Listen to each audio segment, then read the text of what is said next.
Hello friends, welcome to online political science class. बच्चों, आज हम अपने यूनिट 3 का तीसरा टॉपिक है हमारा अमेरिका का राष्ट्रपति, उसके बारे में अध्ययन करेंगे। सबसे पहले अपन कहेंगे कि अमेरिका का जो राष्ट्रपति है उसका पद, राष्ट्रपति जो है वो बनने के लिए या उस पद पर जो है वो आसीन होने वाला जो उम्मीदवार है उसके लिए क्या क्या योग्यताएं होनी चाहिए और उनको क्या क्या वेतन और भत्ते और सुविधाएं जो है वो प्राप्त होती हैं, तथा वे कौन कौन सी उन्मुक्तियां हैं जिनके के द्वारा जो है उस पर नहीं वे लगाई जा सकती, और उसकी जो पदावधि है यानी पद की जो अवधि है वो कितनी है, उसके बारे में चर्चा करेंगे। बच्चों, अमेरिका में जैसे कि आपको पता ही है, संयुक्त राज्य अमेरिका में अध्यक्षात्मक जो सरकार है या अध्यक्षात्मक जो शासन पद्धति है उसको अपनाया गया था, और वहाँ पर कार्यपालिका का जो अध्यक्ष होता है राष्ट्रपति, उसी में जो है वो वास्तविक शक्तियाँ हैं वो निहित होती है, तथा वही राष्ट्रपति जो है वो राज्य और सरकार उन दोनों का अध्यक्ष भी होता है। इसीलिए उसका जो पद है राष्ट्रपति का ये बहुत ही जो है महत्व का होता है। पिछले जो 2 शताब्दियां हैं उसमें भी राष्ट्रपति का जो पद है उसका महत्व बहुत ज़्यादा बढ़ गया था। अब लेंगे कि राष्ट्रपति जो पद है उसके लिए क्या योग्यताएं होनी चाहिए। बच्चों, राष्ट्रपति जो है उस बनने वाला जो उम्मीदवार है उसके लिए सबसे पहली योग्यता तो यही है कि वह संयुक्त राज्य अमेरिका का जो है वो जन्मजात नागरिक है वो होना चाहिए। यानी उसके लिए 3 जो योग्यताएं निर्धारित की गई है। सबसे पहले तो योग्यता यही है कि वह जो है वो यूएसए का जो है वो जन्मजात नागरिक होना चाहिए, यानी उसका जन्म जो है वो यूएसए में होना चाहिए और वो वहीं का नागरिक होना चाहिए। तथा दूसरी जो है उसकी योग्यता यह है कि उसकी जो आयु है वो कम से कम 35 वर्ष की हो, और तीसरा यह है कि वह अमेरिका का 14 वर्ष तक का नागरिक रहा हो, यानी 14 साल तक का है जो है वो अमेरिका में रहने वाला नागरिक वो होना चाहिए। यदि वह कहीं भी बाहर भी रहा है लेकिन उसके जो निवास है उसकी जो कुल अवधि है वो अमेरिका में 14 वर्ष की होनी चाहिए, तो ही वो राष्ट्रपति जो है वो पद के लिए है वो पात्र होगा। अब लेंगे कि उसका जो वेतन और भत्ते जो हैं वो क्या क्या है या उसको जो सुविधाएं हैं वो कौन कौन सी दी गई है। बच्चों, जनवरी 1969 में राष्ट्रपति जो निक्सन थे उनके पद संभालने की जो तिथि थी उससे उसका जो वार्षिक वेतन था वो $2 लाख का था।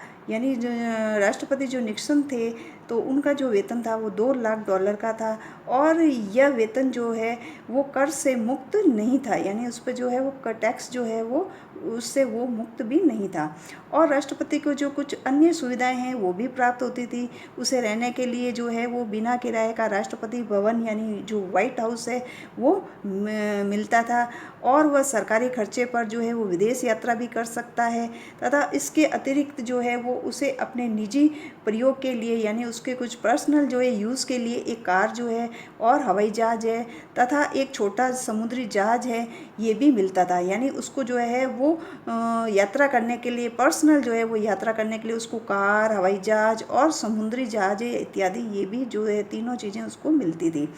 और 15 जो है 1953 में जो मिली हुई अन्य सुविधाएं जो थी उसको वो सभी भी मिलती थी। यानी जो अमेरिका में सन 1953 में जो भी सुविधाएं राष्ट्रपति को दी जाती थी वे सभी सुविधाएं भी उनको प्राप्त होती थी। अब है उन्मुक्तियाँ। बच्चों, जो अन्य जो दूसरे देश हैं उसकी कार्यपालिका के जो अध्यक्ष हैं उनके समान जो है वो राष्ट्रपति को भी जो है वो कुछ अनुमतियां हैं वो प्राप्त है।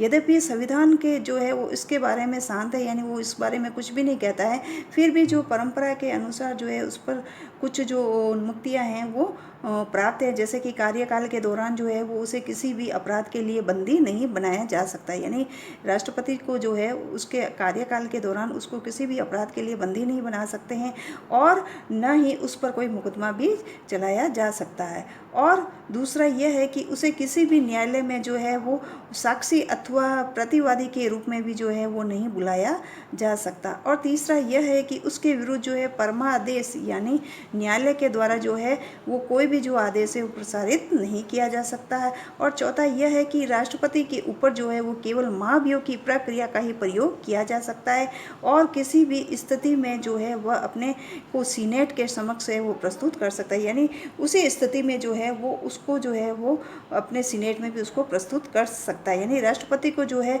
उसके पद से जो है वो महाभियोग की प्रक्रिया के अलावा किसी भी जो है अन्य प्रक्रिया के द्वारा उसको नहीं हटाया लगाया जा सकता है। जब वह पद छोड़ भी दे तो उसे महाभियोग के द्वारा हटा दिया जाए, तब उसके जो विरोधी है वो न्यायालय में कार्यवाही है वो भी की जा सकती है। अब अपन लेंगे कि पद की अवधि, यानी उसके पद की अवधि कितनी होगी।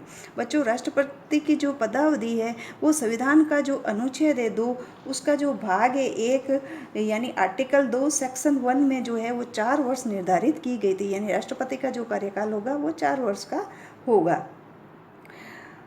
अब लेंगे राष्ट्रपति का जो निर्वाचन है वो किस प्रकार से होता है। बच्चों, अमेरिका के जो राष्ट्रपति का निर्वाचन है वो जो है वो विधि है वो किस प्रकार की है। तो सबसे पहले जो है उसकी निर्वाचन की जो विधि है उसको निम्न जो भागों में वो बांटा गया। सबसे पहला आएगा उम्मीदवार का नामांकन, नॉमिनेशन ऑफ कैंडिडेट। बच्चों, यह राष्ट्रपति जी के जो निर्वाचन है उसका प्रथम स्टेप या चरण है ये होता है। यानी उम्मीदवार का जो नामांकन है ये राष्ट्रपति के निर्वाचन का प्रथम स्टेप होता है। इसमें राजनीतिक जो दल होते हैं वो राष्ट्रपति पद के लिए उम्मीदवारों का जो है वो मनोनयन भी करते हैं। और उम्मीदवारों का जब मनोनयन की विधि जो होती है ये वो परंपरा की जो विधि है उसी पर ही उसकी आधारित होती है। तथा इस संबंध में संविधान जो है बच्चों शांत है कि प्रत्येक दल की जो राष्ट्रीय समिति है वो अपने अपने दल के सम्मेलन के लिए समय और स्थान का निर्णय करती है और प्रारंभिक जो व्यवस्था है वो करती है। और प्रत्येक दल के जो राष्ट्रीय सम्मेलन है उसके लिए प्रतिनिधि जो होते हैं वो विभिन्न स्तरों पर भी चुने जाते हैं। और सम्मेलन में जो प्रत्येक उम्मीदवार है उसका नाम किसी भी समर्थक के द्वारा ओजस्वी भाषण है उसके साथ प्रस्तावित किया जाता है। फिर कोई भी दूसरा जो व्यक्ति होता है वो इसका समर्थन कर देता है। और साथ ही जो सभी जो उम्मीदवार होते हैं उनके लिए भी ऐसा ही किया जाता है। तो इस प्रकार से जो है वो उसके जो है उम्मीदवार का जो नामांकन है ये प्रक्रिया की जाती है। अब लेंगे कि चुनाव का जो अभियान है वो कैसे होता है। वहीं राष्ट्रीय जो सम्मेलन है जब वो समाप्त हो जाता है तो उसके समाप्त होने से पहले जी पूर्व घोषित जो उम्मीदवार है होता है, यानी उससे पहले ही जो घोषित किया गया उम्मीदवार है उसके पक्ष में एक समिति का बच्चों गठन कर दिया जाता है जो कि एक अपना अध्यक्ष तथा कोषाध्यक्ष का जो है वो निर्वाचित करती है।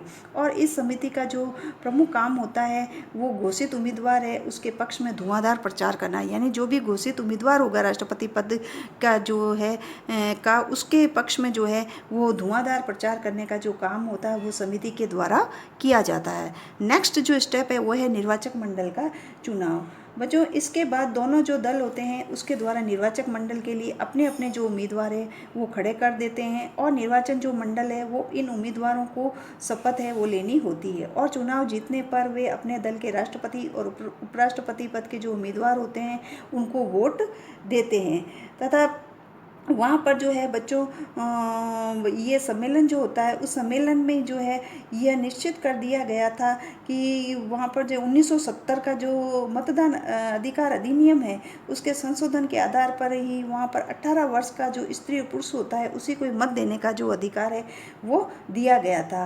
अर्थात मत जो है वो विशेष व्यक्ति को विशेष को न देकर के पार्टी की जो सूची के पक्ष में वो डाले जाते थे। यानी जो मत होते थे वहाँ पर ये मत जो थे वो किसी व्यक्ति विशेष को न देकर के एक पार्टी की जो सूची उसमें डाल दिया जाता था। यानी प्रत्येक राज्य में निर्वाचक जो मंडल है उसका चुनाव जो किया जाता वो सूची प्रणाली के आधार पर किया जाता था। और निर्वाचक मंडल में जो भी दल आधे से अधिक स्थान प्राप्त कर लेता था उस दल का जो उम्मीदवार होता था वो राष्ट्रपति उसका बन जाना निश्चित हो जाता था।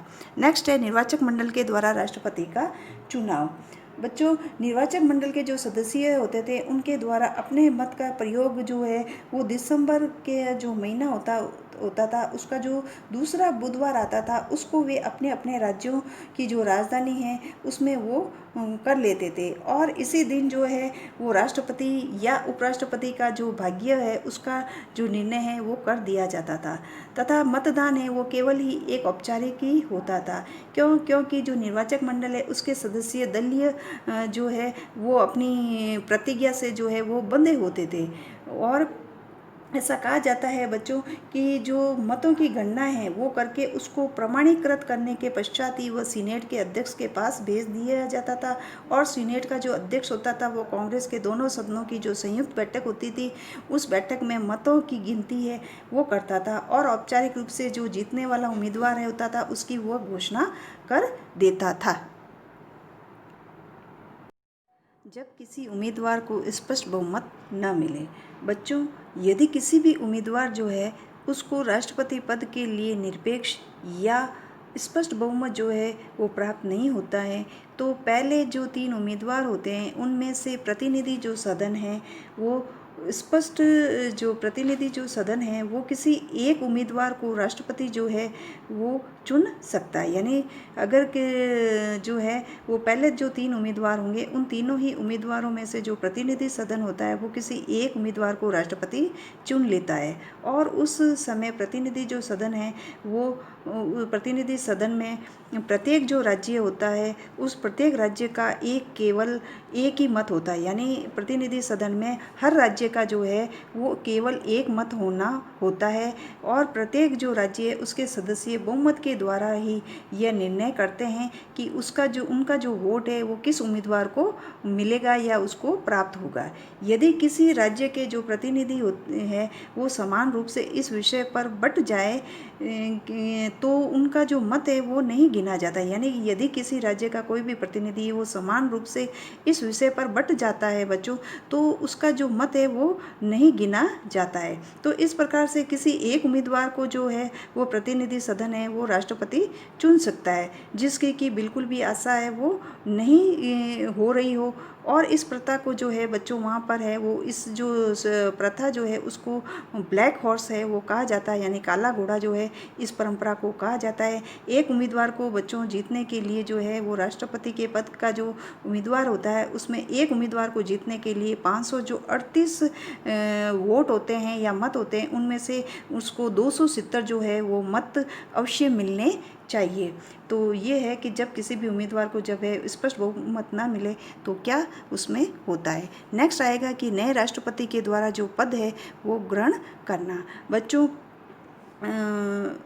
जब 1933 का जो 20वां संशोधन हुआ था अमेरिका में, तो उस संशोधन के आधार पर राष्ट्रपति जो है वो 4 मार्च के स्थान पर वहाँ पर 20 जनवरी को जो है वो अपना पदभार संभालता है या संभालने लगा। यानी इसी संशोधन के द्वारा जो ये 1933 में 20वां संशोधन हुआ था, इस संशोधन के द्वारा बच्चों यह निश्चित किया गया कि यदि जो है वो नवनिर्वाचित राष्ट्रपति है उसको अपने पद पर आसीन होने से पूर्व ही मृत्यु उसकी हो जाती है तो उपराष्ट्रपति जो है वो राष्ट्रपति बना दिया उसको जाएगा। अब है राष्ट्रपति की शपथ। बच्चों, नए राष्ट्रपति जो है उसको अपना पदभार जो है वो ग्रहण करने से जो है या ग्रहण करते समय जो है उसको शपथ लेनी है वो होती थी, जो कि सर्वोच्च न्यायालय का जो मुख्य न्यायाधीश होता है उसके द्वारा राष्ट्रपति को सर्वोच्च जो है शपथ है वो दिलवाई जाती थी। यानी अमेरिका का जो राष्ट्रपति है उसको अपने पद पर आसीन होने के समय जो है वो शपथ लेनी उसके लिए अनिवार्य होती थी। और ये शपथ जो थी ये वो वहाँ का जो है यूएसए का जो सर्वोच्च न्यायालय का मुख्य न्यायाधीश होता था उसके द्वारा जो है वो यूएसए के राष्ट्रपति को शपथ दिलवाने का काम करता था। नेक्स्ट है राष्ट्रपति पद का उत्तराधिकारी। बच्चों, राष्ट्रपति जो है उसका जो पद है उसका उत्तराधिकारी जो है वो ये होता है कि जो भी राष्ट्रपति जो है ये कहता है कि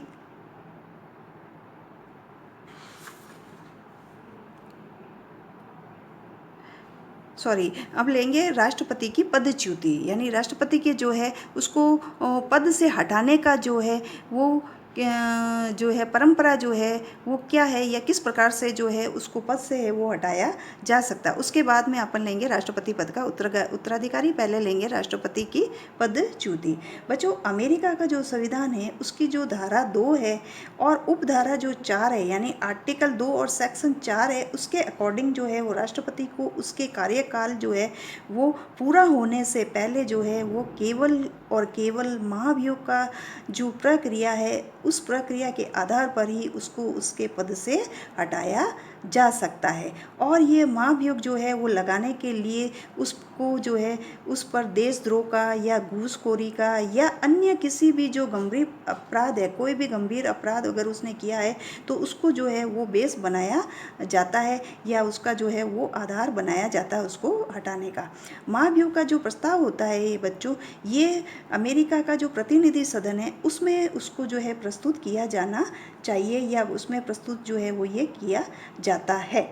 तथा बच्चों, प्रतिनिधि जो सदन है उसका एक या कुछ सदस्य जो होते हैं, ये इन सभी जो है उपरोक्त जो ये आधार हैं, इन आधारों पर ही जो है वो राष्ट्रपति पर महाभियोग का आरोप है वो लगा सकता है। यानी जो प्रतिनिधि सदन है, ये जो सारे बताए हैं, चाहे देशद्रोह को, घूसखोरी हो या कोई गंभीर अपराध हो, इनमें से किसी भी जो है वो एक जो है उस पर ही उसको है वो आधार बनाया जा सकता है, या किसी एक का जो है उस पर एक या कुछ जो सदस्य है ये उपरोक्त आधारों पर राष्ट्रपति पर जो है वो महाभियोग का आरोप है वो लगा सकते हैं। प्रतिनिधि सदन का कोई भी जो है वो एक मेंबर जो है वो उस पर जो है, या उसके प्रतिनिधि सदन के कुछ जो सदस्य हैं वो कुछ सदस्य जो है ये उपरोक्त जो आधार दिए गए थे, जैसे देशद्रोह, घूसखोरी या अन्य कोई भी गंभीर जो अपराध है, उस इनमें से जो है ये अपराधों पर जो है वो उस पर जो है वो महाभियोग का आरोप है वो लगा सकता था। कौन? प्रतिनिधि सदन का कोई एक सदस्य या कुछ सदस्य जो हैं वो लगा सकते थे आरोप।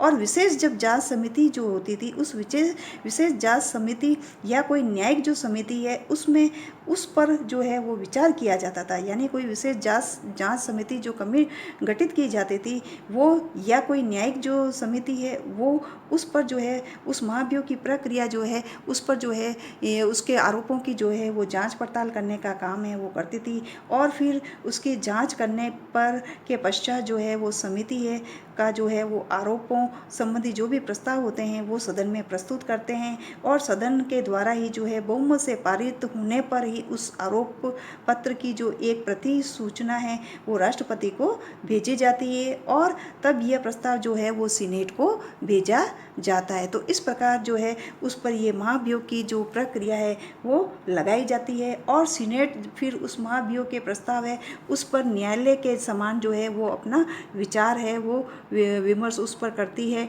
और इस समय जो है उसकी अध्यक्षता जो होती है वो उपराष्ट्रपति न करके के सर्वोच्च न्यायालय का जो मुख्य न्यायाधीश होता है वो करता है। यानी उस समय जो है उसकी अध्यक्षता करने का काम जो होगा वो उपराष्ट्रपति न करके वहाँ का जो सर्वोच्च न्यायालय का मुख्य न्यायाधीश होता है उसके द्वारा किया जाता है। राष्ट्रपति बच्चों अपने बचाव में जो है वो खुद उपस्थित होकर, या अपने अधिवक्ता या वकील है या कोई प्रतिनिधि जो है वो भेज करने का जो है उसको भी अधिकार ये प्राप्त है। यानी राष्ट्रपति जो है वो अपने बचाव में जो है वो खुद उपस्थित हो सकता है स्वयं, या अपना अधिवक्ता के द्वारा, या अपने प्रतिनिधि जो है ये भेजने का उसको अधिकार जो है वो मिलता है। यदि पूरी छानबीन के बाद, ये जो पूरी जांच पड़ताल है होने के बाद सीनेट जो है वो अपने 2/3 बहुमत से आरोपों को सही मान करके प्रस्ताव पारित कर देती है बच्चों, तो राष्ट्रपति पर जो ये महाभियोग है ये महाभियोग सिद्ध हो जाता है, और उस पद और जो है उसको उसके पद से पदच्युत कर दिया जाता है, यानी उसको हटा दिया जाता है। और यदि किसी राष्ट्रपति ने कोई अपराध किया भी है तो पदच्युत है, उसके पदच्युति के पश्चात है, यानी उसको पद के हटाने के पश्चात है उस पर न्यायालय में मुकदमा है वो भी चलाया जा सकता है। यानी ऐसी भी परंपरा है कि यदि किसी भी राष्ट्रपति ने कोई अपराध भी कर दिया है या अपराध भी किया हो तो उसको जो है पदच्युति के पश्चात है उस पर न्यायालय में जो है वो मुकदमा भी चलाया जा सकता है। तो ये था उसको पद से हटाने की प्रोसेस से जो है वो कि उसका जो है वो पद से किस प्रकार से उसको हटाया जाता है। यानी राष्ट्रपति को सिर्फ और सिर्फ किस प्रक्रिया के द्वारा हटाया जाता है? महाभियोग की प्रक्रिया के द्वारा। अब लेंगे कि राष्ट्रपति जो पद है उसका उत्तराधिकारी। बच्चों, संविधान का जो अनुच्छेद है, अमेरिका का जो संविधान का अनुच्छेद 2 है, उसकी जो उपधारा है सेक्शन 1, उसके द्वारा जो ही बच्चों यह निर्णय किया गया या निर्धारित किया गया कि मृत्यु, त्याग पत्र, महाभियोग या अन्य किसी और कारण से राष्ट्रपति का अगर पद रिक्त हो जाता है तो राष्ट्रपति की जो सभी शक्तियां और जो उसके कर्तव्य जो होते हैं वो उत्तराधिकारी के रूप में उपराष्ट्रपति जो है उसको प्राप्त हो जाते हैं, यानी उसके पास जो है वो चले जाते हैं। ये सभी जो काम है वो उपराष्ट्रपति करता है। यदि राष्ट्रपति और उपराष्ट्रपति दोनों का पद रिक्त हो जाता है, यानी राष्ट्रपति का भी पद रिक्त हो और उपराष्ट्रपति इन दोनों का ही पद रिक्त हो, तो कांग्रेस जो है वो निर्णय करती है। अमेरिका की जो कांग्रेस है वो ये डिसीजन करेगी बच्चों कि कौन जो अधिकारी है वो राष्ट्रपति के पद पर काम करेगा। तो ये था उसका जो है उत्तराधिकारी का काम के, अगर राष्ट्रपति का पद जो है वो रिक्त हो जाए तो उसके पद पर जो है वो कौन कार्य करेगा।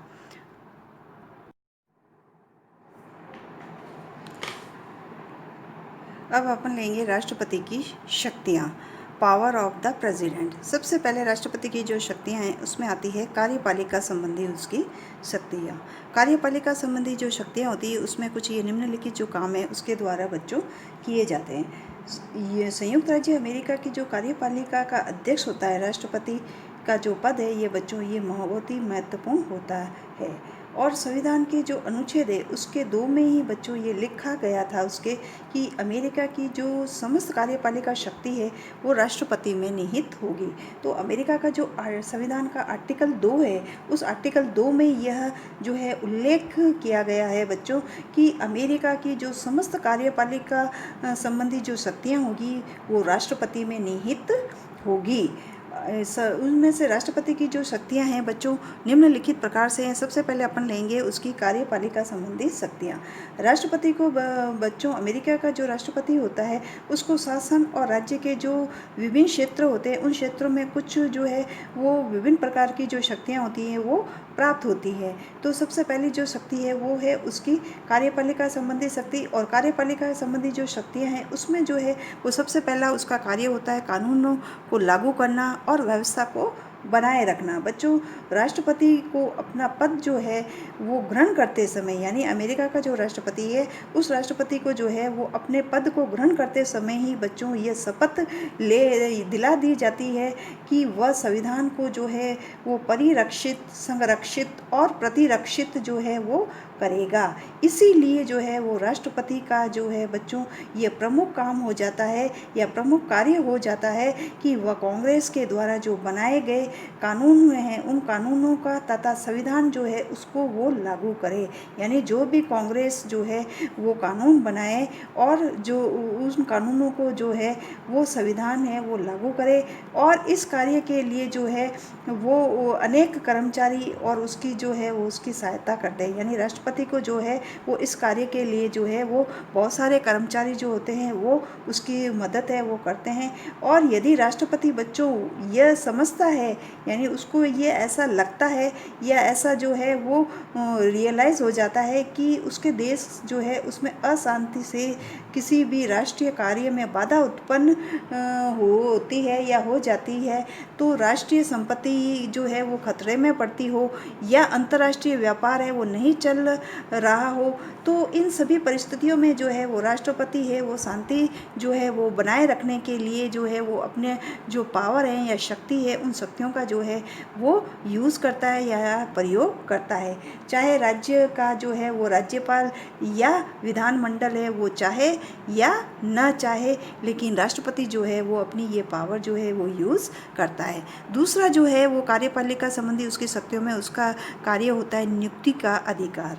बच्चों अमेरिका का जो संघीय राष्ट्रपति जो होता है वो संघीय प्रशासकीय अधिकारियों और जो संघीय न्यायाधीश होते हैं उनकी नियुक्ति करता है। यानी अमेरिका का जो राष्ट्रपति है वो संघीय जो प्रशासकीय अधिकारी होते हैं उन सभी अधिकारियों का और संघीय जो न्यायाधीश होते हैं उन न्यायाधीशों की नियुक्ति करने का जो काम है वो करता है। लेकिन ये जो नियुक्तियाँ होती है वो सीनेट का, अमेरिका की जो सीनेट है उसके 2/3 बहुमत से अनुमोदित होनी चाहिए। और वह उच्च पद जैसे कि राजदूत, वाणिज्य दूत या सुप्रीम कोर्ट का न्यायाधीश हो या संघीय आयोग के अध्यक्ष हो एवं जो सदस्य होते हैं उन सभी की जो नियुक्ति है वो वहाँ के राष्ट्रपति जो है वो सीनेट के अनुमोदन से करता है। तो ये नियुक्ति संबंधी जो अधिकार है ये भी उसकी कार्यपालिका शक्ति के अंतर्गत आता है। नेक्स्ट है उसका प्रशासन का संचालन करना। बच्चों राष्ट्रपति कार्यपालिका का अध्यक्ष होने के साथ साथ प्रशासन का भी जो है वो सर्वोच्च निर्देशक होता है और वो ये देखता है राष्ट्रपति या राष्ट्रपति का ये जो है ये काम देखना जो है उसका जो है वो प्रमुख संवैधानिक दायित्व भी होता है बच्चों कि वो शासन के जो विभिन्न पदाधिकारी है उन पदाधिकारियों को जो है वो संविधान के उपबंधों और अन्य राज्यों से जो की गई संधियां तथा सर्वोच्च न्यायालय के जो निर्णय होते हैं उनके अनुसार जो है वो वे काम कर रहे हैं या नहीं कर रहे हैं, ये सब देखने का जो प्रमुख जो दायित्व है वो उसका होता है। बच्चों अमेरिका के राष्ट्रपति को यह भी अधिकार होता है कि वह इस काम के लिए जो है वो अध्यादेश, अनुदेश, आदेश, नियम या उपनियम जो है वो भी जारी कर सकता है। और प्रत्येक विभाग का जो अधिकारी होता है उनसे भी वो किसी भी विषय पर प्रतिवेदन या परामर्श जो है वो भी मांग सकता है। नेक्स्ट आता है परराष्ट्र संबंधों का संचालन करना। परराष्ट्र संबंधों के संचालन में जो है उसको कुछ निम्नलिखित कार्य जो है वो ये करने पड़ते हैं। बच्चों, राष्ट्रपति जो है अमेरिका का, ये अमेरिका का जो राष्ट्रपति होता है ये कार्यपालिका प्रधान होने के नाते, यानी अमेरिकी जो राष्ट्रपति है वो कार्यपालिका प्रधान होने के नाते जो है उसको अमेरिका की विदेश नीति जो है उस विदेश नीति को भी वो निर्धारित करता है। और दुनिया के जो अन्य राज्य होते हैं उन राज्यों के साथ है वो अमेरिका की जो विदेश संबंध है उनका भी उसको संचालन करना होता है। और सबसे परराष्ट्र संबंधी जो संचालन है उसमें जो है उसको कुछ ये निम्न काम करने पड़ते हैं। जैसे नंबर 1 है राजदूतों और प्रतिनिधियों की नियुक्ति करने का कार्य। बच्चों, राष्ट्रपति जो है वो विदेशों से राजदूत, विशेष दूत, गुप्त दूत और निजी जो दूत है इन सभी को जो है वो नियुक्त करता है। यद्यपि ये सब राजदूतों की जो नियुक्ति होती है इनके बारे में उसको सीनेट का जो है वो समर्थन भी जो है वो प्राप्त करने की ज़रूरत होती है या आवश्यकता होती है। परंतु बच्चों, अन्य प्रकार के जो दूत होते हैं उन दूतों को राष्ट्रपति जो है वो बिना सीनेट के जो है वो समर्थन के नियुक्ति कर सकता है। यानी अन्य दूतों को जो है उसको राष्ट्रपति को जो है वो सीनेट के समर्थन के जो है उसकी नियुक्ति है वो कर सकता है। यानी उनकी सीनेट का जो है समर्थन की उसको आवश्यकता नहीं होती, बिना सीनेट के जो समर्थन के भी उनकी नियुक्ति वो कर सकता है। और उन सबको जो है वो आकस्मिक निधि से जो है वो वेतन भी दे सकता है। नेक्स्ट है अमेरिकी विदेश नीति का प्रवक्ता। बच्चों, पोर्टर के अनुसार, जो पोर्टर है उसके अनुसार जो संयुक्त राज्य अमेरिका का राष्ट्रपति होता है ये विदेश नीति का जो है ये मुख्य जो है ये निर्माता होता है। यानी अमेरिका के राष्ट्रपति को जो है वो विदेश नीति का मुख्य निर्माता कहा जाता है। अमेरिका की जो विदेश नीति इसका मुख्य प्रवक्ता होने के नाते जो राष्ट्रपति है उसने कांग्रेस को जो है वो समय समय पर भेजे गए जो संदेश होते हैं उन संदेशों के द्वारा महत्वपूर्ण जो विदेश नीतियों की घोषणा है ये भी काम करता है, काम है जो है उसी के द्वारा किया जाता है। यानी घोषणा करने का, जो नीतियों की घोषणा करने का काम है विदेश नीतियों की, ये भी उसी के द्वारा की जाती है। नेक्स्ट अपन लेंगे कि विदेशों से जो है वो सरकारों को मान्यता प्रदान करना। यानी विदेशों जैसे जो सरकार है उनको मान्यता प्रदान करने का जो काम होता है ये भी जो है वो अमेरिका के राष्ट्रपति के द्वारा किया जाता है। जैसे कि विदेशी राज्य सरकारों को मान्यता देकर या ना देकर जो है वो राष्ट्रपति है वो अमेरिका की विदेश नीति को जो है बच्चों ये प्रभावित कर सकता है कि वो जो है विदेशी राज्यों की जो सरकारें हैं उनको मान्यता दे या ना दे। तो ये जो है उसकी मर्जी पर है वो डिपेंड होता है, इसलिए जो है वो अमेरिका की विदेश की नीति को जो है वो प्रभावित कर सकता है। नेक्स्ट है संधियां एवं प्रशासकीय समझौते करना। बच्चों, अमेरिका का जो राष्ट्रपति है उसको विदेशों से संधियां करने का जो है अधिकार ये भी प्राप्त है, लेकिन इसके लिए जो है वो उसको कांग्रेस में उपस्थित तथा मतदान करने वाले जो सदस्य होते हैं उनके 2/3 बहुमत की आवश्यकता होती है। यानी उसको जो है वो संधियां या जो भी प्रशासकीय समझौते उसके द्वारा किए जाते हैं उनके लिए जो है वो अमेरिका के राष्ट्रपति को जो है वो कांग्रेस के में जो उपस्थित और मतदान करने वाले जो मेंबर होते हैं उन मेंबरों का जो कुल है 2/3 जो बहुमत है उसकी उसको आवश्यकता होती है। सर्वोच्च न्यायालय जो है वो किसी भी ऐसी संधि या संधि को जो है बच्चों अवैध घोषित भी कर सकता है। यानी सुप्रीम जो कोर्ट है वो ऐसी जो संधियां होती है राष्ट्रपति के द्वारा जो की गई संधियां होती है उन संधियों को जो है वो अवैध घोषित करने का भी अधिकार सुप्रीम कोर्ट को दिया गया है या उसको प्राप्त है, जो संविधान के विरुद्ध होती है। यानी जो भी संधियां संविधान के विरुद्ध हो ऐसी संधियों को जो है वो सुप्रीम जो कोर्ट है वो उसको अवैध घोषित कर सकता है। नेक्स्ट है विदेशों में अमेरिकी नागरिकों का संरक्षण। विदेशों में बच्चों अमेरिकी नागरिकों की जो सुरक्षा का भार होता है वो राष्ट्रपति के ऊपर ही होता है। यदि अमेरिका का नागरिक है उसके साथ विदेशों में प्रवास काल में कोई भी दुर्व्यवहार हो तो वह राष्ट्रपति जो है वो ऐसे मामलों में हस्तक्षेप कर हर्जाने की मांग है वो भी कर सकता है। नेक्स्ट है सशस्त्र दलों का प्रधान सेनापति। बच्चों, संविधान के अकॉर्डिंग जो है वो राष्ट्रपति अमेरिका की जल, थल और वायु तीनों ही सेनाओं का जो है वो सर्वोच्च सेनापति होता है या सर्वोच्च जो है वो अधिकारी होता है।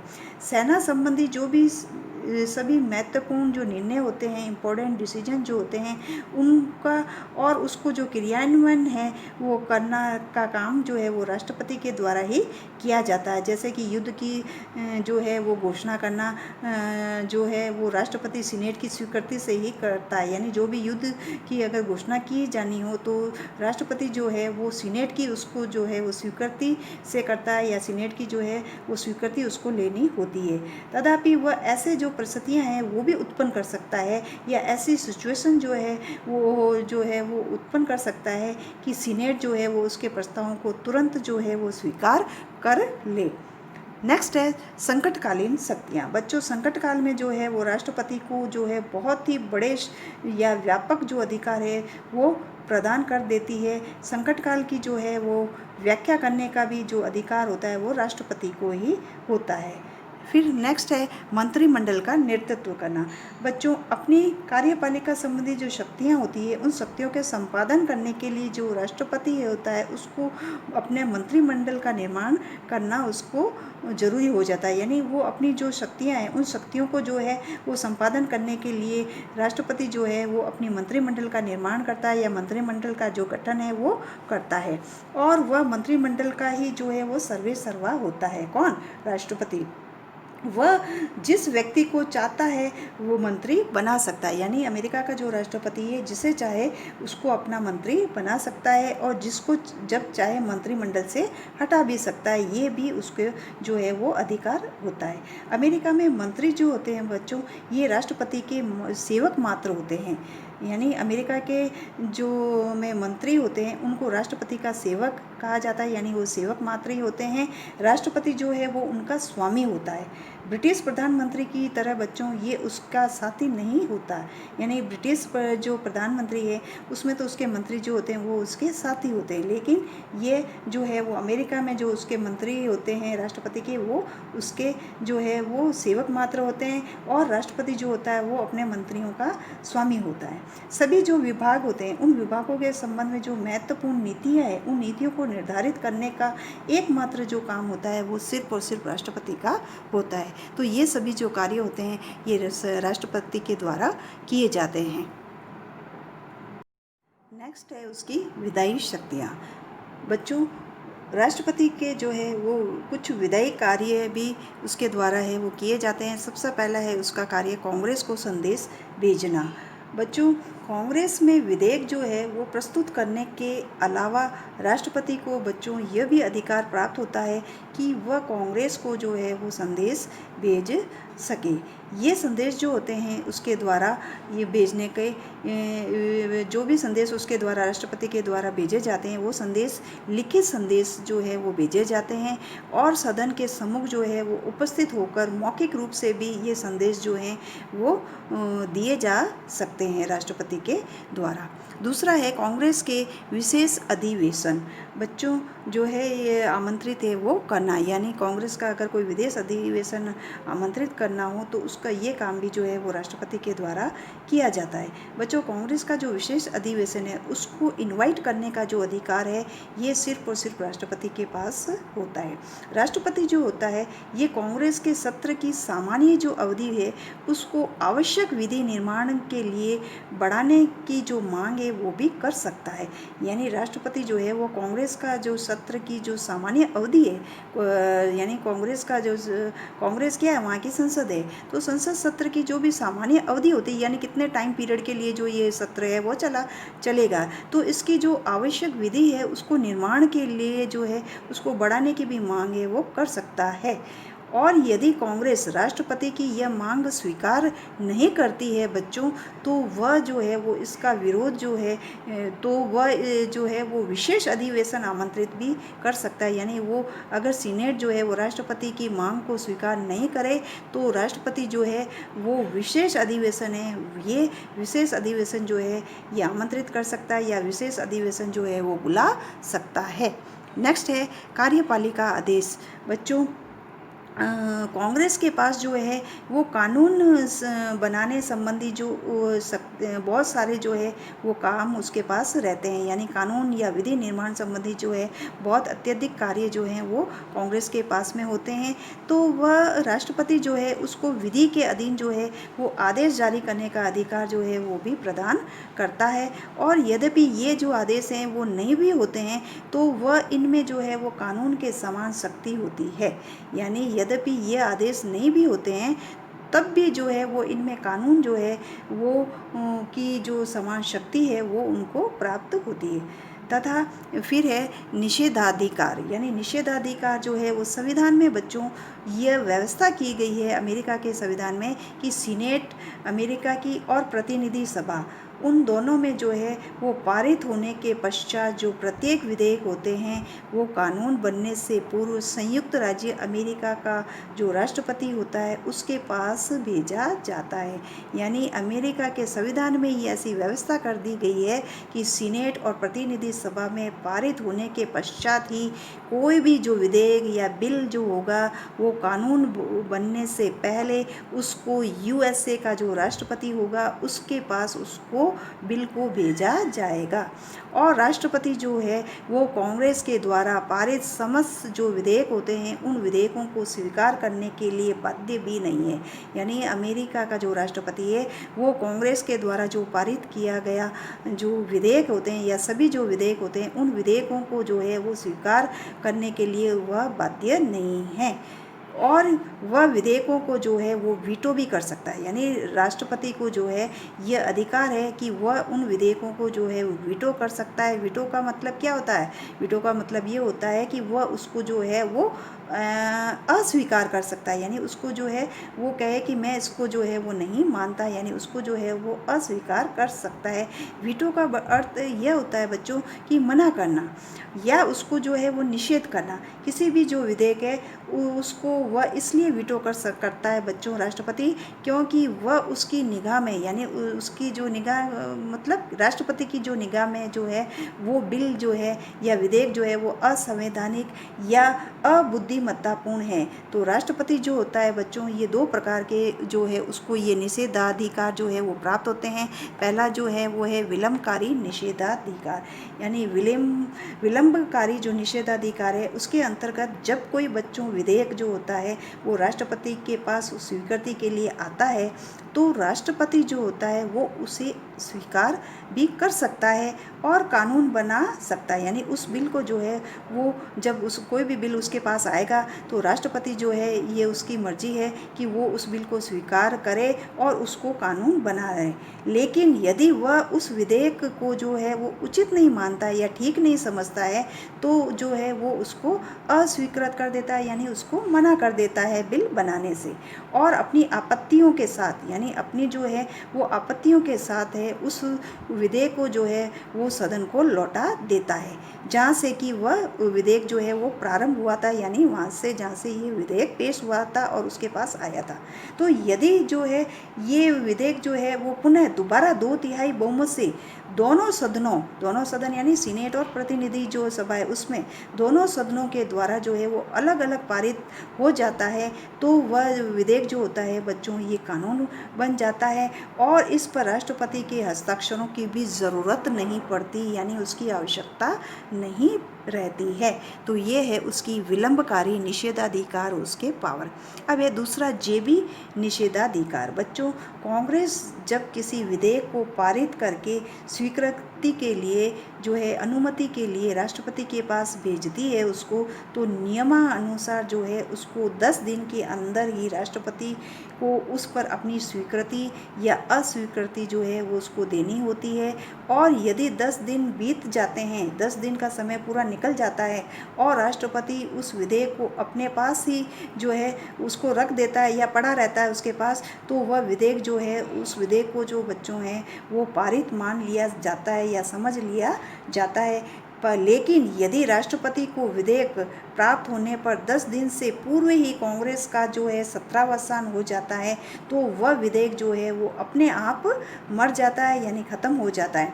तो इस विधि को जो है बच्चों पॉकेट वीटो या जेबी निषेधाधिकार है ये कहा जाता है। क्योंकि इसके अंदर जो है बच्चों विधेयक राष्ट्रपति की जेब में पड़ा ही वीटो हो जाता है, इसीलिए जो है वो इसको वीटो या जेबी जो है वो वीटो कहा जाता है, यानी पॉकेट वीटो जो है वो कहा जाता है। नेक्स्ट उसकी जो शक्तियां हैं विधायी शक्तियों में, वो है विधायी क्षेत्र में नेतृत्व, यानी उसका जो ये 1, 2, 3, 4 और 5 जो ये 5 प्रकार की जो विधायी शक्तियाँ हैं उसमें 5वीं है विधायी क्षेत्र में उसका जो है नेतृत्व या लीडरशिप जो है वो किस प्रकार की है।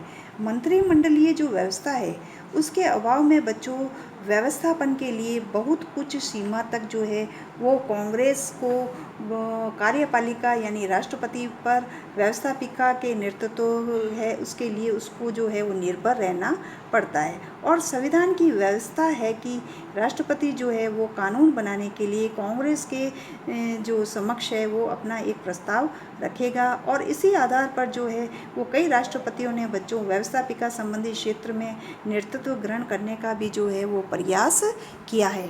नेक्स्ट है उसकी न्यायिक शक्तियाँ। राष्ट्रपति की जो है वो जुडिशियल पावर जो है वो क्या है बच्चों, राष्ट्रपति जो है उसको न्यायिक क्षेत्र में जो है कुछ विशेष जो शक्तियां हैं न्यायिक क्षेत्र में जो है वो शक्तियां भी प्राप्त हैं, यानी न्यायिक शक्तियां जो है वो भी उसको दी गई है संविधान के द्वारा। सीनेट की स्वीकृति से बच्चों वह सर्वोच्च न्यायालय के न्यायाधीशों की नियुक्ति करता है। कौन? राष्ट्रपति जो है वो सीनेट की स्वीकृति से ही सर्वोच्च न्यायालय के जो न्यायाधीश होते हैं उनकी नियुक्ति करने का काम करता है, और वह अमेरिकी संघ के विरुद्ध किए अपराधों के लिए भी अपराधी को जो है वो समाधान कर सकता है, उसके दंड को बदल सकता है, लेकिन महाभियोग के द्वारा दंडित व्यक्ति को समाधान वो नहीं दे सकता है। ये ध्यान रखने की बात है बच्चों कि जो महाभियोग है उसके द्वारा जो दंडित किया गया व्यक्ति है उस व्यक्ति को वो समाधान नहीं दे सकता है। राष्ट्रपति सामूहिक समाधान भी कर सकता है, यानी सामूहिक जो समाधान की जो है वो भी कर सकता है, जैसे कि 1868 में जो राष्ट्रपति थे जॉनसन, उनके ऊपर जो उन सभी व्यक्तियों को जो है उसने समाधान कर दिया था। राष्ट्रपति जो थे जॉनसन 1868 में अमेरिका के, उन्होंने उन सभी व्यक्तियों को क्षमा कर दिया था बच्चों जो गृह युद्ध में दक्षिणी अमेरिका की ओर से लड़े थे। नेक्स्ट है राष्ट्र का नेता। बच्चों राष्ट्रपति जो होता है अमेरिका का राष्ट्रपति वो अपने राष्ट्र का नेता होता है, इसीलिए उसके पीछे जो है वो उसके देश की जो है वो बहुमत की शक्ति भी होती है। राष्ट्रपति की शक्तियां हैं उसके विषय में जो है वो विल्सन ये कहते हैं बच्चों कि उसे एक बार देश का विश्वास तथा प्रशंसा जीत लेने दो। किसको? राष्ट्रपति को। फिर कोई अकेली शक्ति उसका सामना नहीं कर सकती, किसी भी शक्ति का संगठन उसे सरलता से नहीं हटा सकता है। तो ये जो है वो राष्ट्रपति के जो है संबंध में जो है वो विल्सन ने कहा। राष्ट्रपति की शक्ति एवं सम्मान जो है वो राष्ट्रपति की संपत्ति है, जिसका क्या जो निर्माता होता है वो स्वयं जनता है, यानी जनता जो है वो ही निर्माता है। राष्ट्रपति की शक्ति और सम्मान जो है वो राष्ट्रपति की संपत्ति होती है, यानी राष्ट्रपति के जो पावर हैं या शक्तियां हैं या सम्मान है वो राष्ट्र की संपत्ति हैं, और उनका निर्माता जो है वो कौन है? जनता को कहा गया है। वहीं जो है उसे राष्ट्रीय जीवन से संबंधित जो है वो बहुत सारे काम काज करने पड़ते हैं। और ब्राइस ये कहते हैं बच्चों कि राष्ट्रपति जनमत संग्रह करके कांग्रेस के दोनों सदनों से भी अधिक शक्तिशाली बन सकता है। ये राष्ट्रपति के संबंध में कहा गया है। तो इस तरह से अमेरिका के राष्ट्रपति का जो है टॉपिक वो हमारा पूरा कंप्लीट हो गया। अगर आपको मेरा वीडियो अच्छा लगा है बच्चों तो उसे लाइक ज़रूर कीजिएगा। Thank you.